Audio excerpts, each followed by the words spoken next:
जय हिंद. नमस्ते विद्यार्थ्यांनी, प्राध्यापक मित्रांनो. आताच्या व्हिडिओमध्ये ज्या विद्यार्थ्यांनी बिझनेस ॲडमिनिस्ट्रेशन ह्या स्पेशलायझेशनचा ग्रुप एम.कॉम भाग 1 सेमिस्टर फर्स्ट 2025 पॅटर्नला घेतलेला आहे, त्या विद्यार्थ्यांसाठी फायनान्शियल मॅनेजमेंट या विषयाच्या क्वेश्चन पेपरचा फॉर्मॅट आणि इम्पॉर्टंट क्वेश्चन आपण स्टडी पर्पजसाठी बघणार आहोत. विद्यार्थी मित्रांनो, तुम्हाला माहिती आहे की बिझनेस ॲडमिनिस्ट्रेशन या स्पेशलायझेशन ग्रुपमधील फायनान्शियल मॅनेजमेंट या विषयाला एकूण 4 क्रेडिट आहे. परीक्षेसाठी तुम्हाला एकूण 100 मार्क असतील. त्यापैकी इंटरनलला 40 मार्क, तर विद्यापीठाची परीक्षा तुमची 60 मार्काची घेतली जाणार आहे. परीक्षेसाठी विद्यापीठाच्या परीक्षेला तुम्हाला 3 तासाचा टाईमावधी देण्यात येणार आहे. पासिंगसाठी तुम्हाला 100 पैकी किमान 40 मार्कांची आवश्यकता आहे.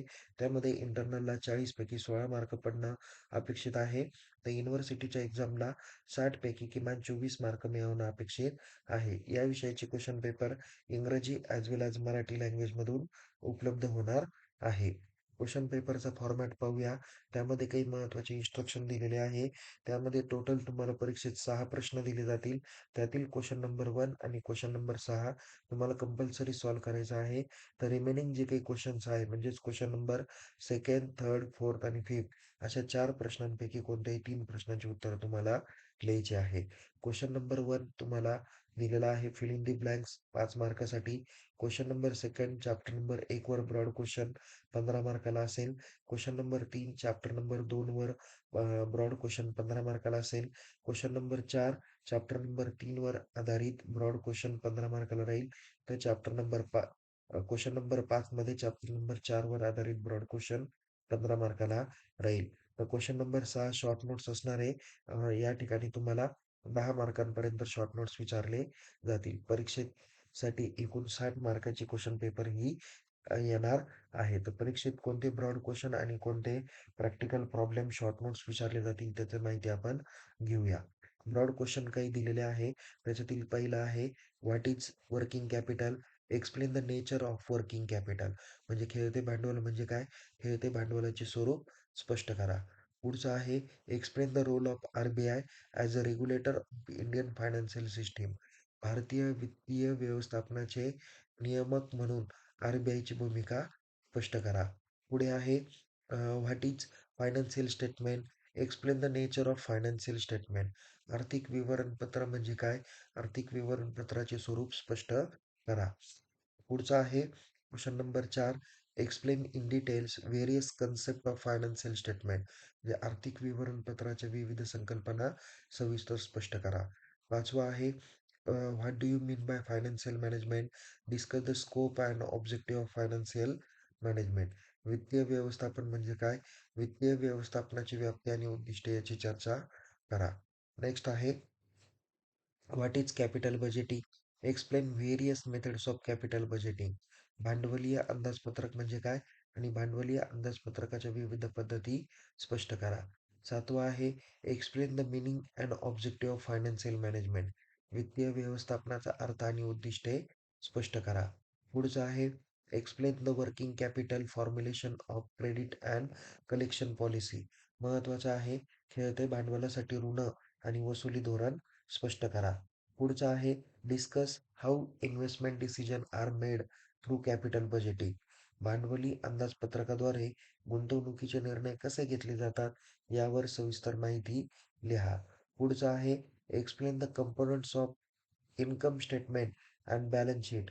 नफा तोटा पत्रक आणि ताळेबंदामधील फरक स्पष्ट करा.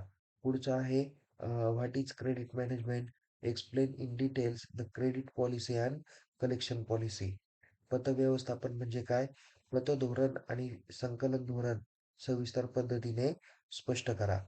पुढे आहे शेवटचा, what is capital budgeting? Explain objective, nature and also the techniques of capital budgeting. म्हणजे भांडवल अंदाजपत्रक म्हणजे काय? भांडवली अंदाजपत्रकाची उद्दिष्टे आणि स्वरूप आणि तंत्र थोडक्यात स्पष्ट करा. तर तुम्हाला काही प्रॅक्टिकल प्रॉब्लेम विचारले जातील. पहिला प्रॉब्लेम आहे, find gross working capital and net working capital. Okay, थोडक्यात इथं वर्किंग कॅपिटलवर आधारित हा प्रश्न आहे. नेक्स्ट आहे, prepare comparative statement from the balance sheet किंवा prepare common size statement common size balance sheet statement from the available balance sheet.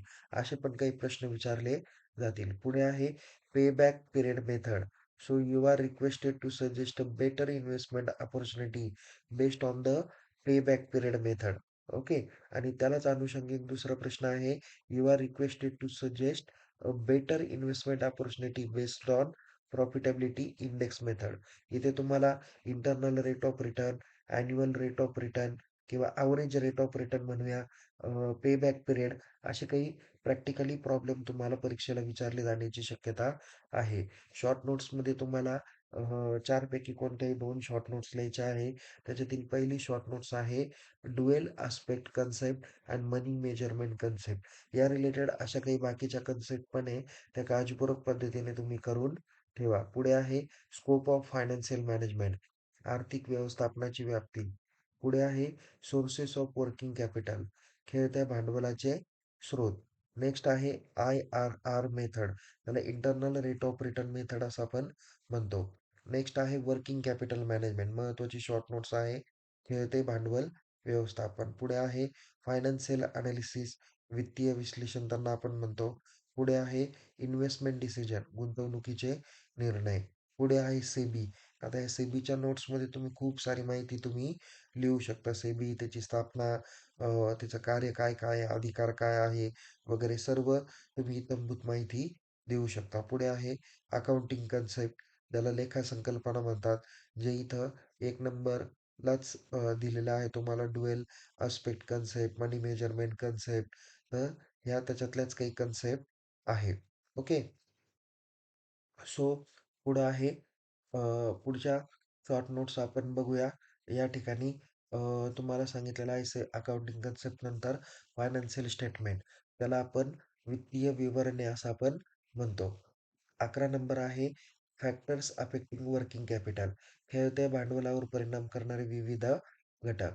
Next आहे merits and demerits of pay back period method, कालावधी पद्धतीचे गुण आणि तोटे किंवा गुण आणि दोष असं सुद्धा तुम्हाला सांगितलं जाईल. पुढे आहे नेट प्रेझेंट व्हॅल्यू मेथड, ज्याला निव्वळ वर्तमान मूल्य पद्धत असं आपण म्हणतो. आणि शेवटी आहे लिझिंग, ज्याला आपण भाडेपट्टा असं आपण म्हणतो.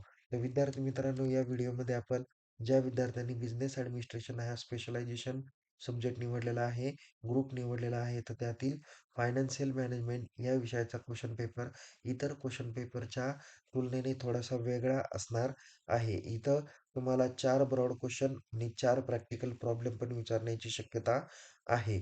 ओके. ते एकमेकांना ऑर पण असू शकतात. काळजीपूर्वक पद्धतीने इन्स्ट्रक्शन रीड करा आणि सिंपल कॅल्सी तुम्ही यूज करू शकता. सायंटिफिक यूज करण्याची आवश्यकता सध्या तरी नसते. ओके.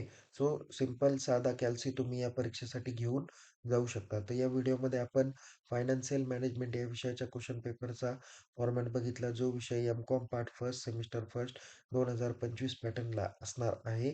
त्याकरता हे क्वेश्चन पेपरचे पॅटर्न अत्यंत महत्त्वपूर्ण अभ्यासपूर्वक तुम्हाला सांगितलेले आहे. अशाच नवीन नवीन व्हिडिओसह, नवीन नवीन माहितीसह आपण पुन्हा भेटूया.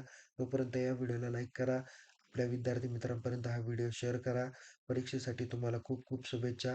यूट्यूब चॅनलला सबस्क्राईब करा आणि टेलिग्राम चॅनलमध्ये निश्चित सहभागी व्हा. त्यात दिलेले मेसेज काळजीपूर्वक पद्धतीने बघा. पुन्हा भेटू. तोपर्यंत येणाऱ्या परीक्षेसाठी खूप खूप शुभेच्छा. Take care. जय हिंद. धन्यवाद.